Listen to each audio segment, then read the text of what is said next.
আপনার স্ত্রী যখন আপনার কাছ থেকে সময়, যত্ন, ভালোবাসা সবই কম পাবে, তখন দেখবেন সে তার চাহিদা বাড়াতে থাকবে।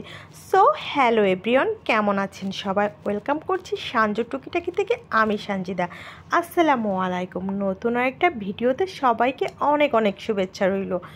যদি আপনাদের সম্ভব হয়, আমার ভিডিওটা যদি এতটুকু ভালো লাগে, একটা লাইক, কমেন্ট, শেয়ার করে আমাকে একটু হলেও সাপোর্ট করবে। যে বিষয়ে বলছিলাম, শাড়ি, গয়না, আসবাবপত্র কিংবা ঘর সাজানো যাবতীয় জিনিস কিনতে বায়না ধরবে, বিলাসবহুল জীবনযাপনও করতে চাইবে। আপনার থেকে যখন সময়, যত্ন কিংবা ভালোবাসা পাবে না, তখন সে অন্য কিছুতে নিজেকে ব্যস্ত রাখার চেষ্টা করবে।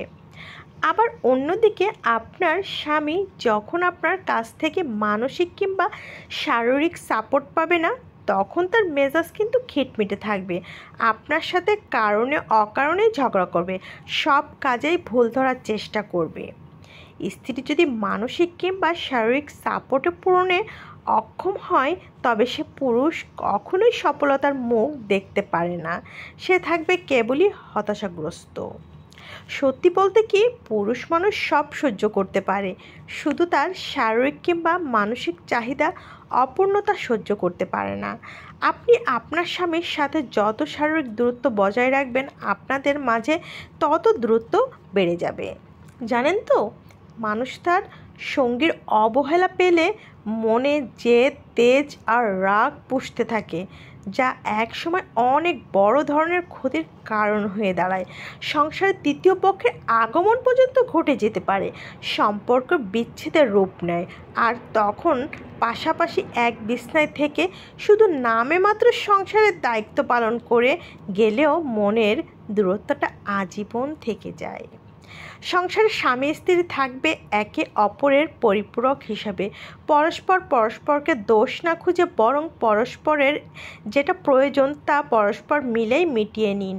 একজনের মানসিক সাপোর্ট লাগলে তাকে মানসিক সাপোর্ট দিন, সময় দিন, যত্ন নিন। অপরজনের শারীরিক সাপোর্ট লাগলে তার শারীরিক সাপোর্ট করুন। কেউ কাউকে দোষারোপ না করে পরস্পরের মন জুগিয়ে চলার চেষ্টা করেন। পৃথিবীর সব কিছুই কিন্তু ক্ষণস্থায়ী। সংসার জীবনে অশান্তি নিয়ে পৃথিবীর কোনো মানুষ ভালো থাকতে পারে না, কস্মিন কালেও ভালো থাকতে পারে না, এটা অনেক দেখা। তো আমার ভিডিওটা কেমন লাগলো? আজ রান্না করেছি মাছের ডিম।